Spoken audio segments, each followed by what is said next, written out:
What do you think about future transportation? We may find an answer at the Luogang Park in Hefei City, East China's Anhui Province.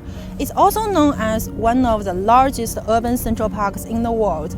Here you can see the cool air taxi, order food delivered by drone, and take a driverless bus for sightseeing.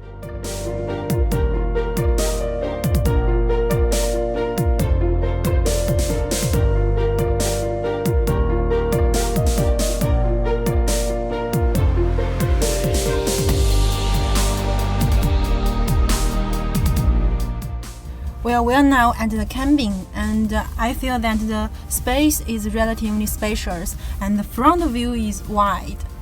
Yeah, and the seat is very comfortable. Yes. And also there is 2 screens in front of us for real-time interaction. I guess passengers just need to fasten the seat belts, Yes. wear headphones, the worker will close the door, and it will fly automatically. That's Yes. so amazing.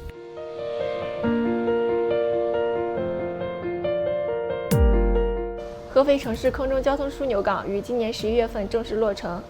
这个枢纽港相当于一个小型机场，未来人们可以在这里购票乘机。我们现在所在的生枢纽港可以同时运营10台以维特航空器。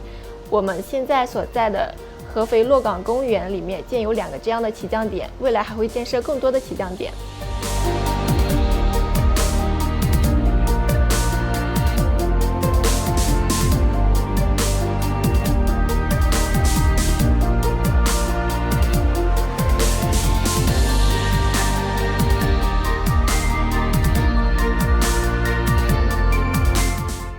目前我们无人驾驶观光巴士开辟的线路呢，行驶里程是7公里左右，设置了8个站点，总的行驶时间大约在30到40分钟之间。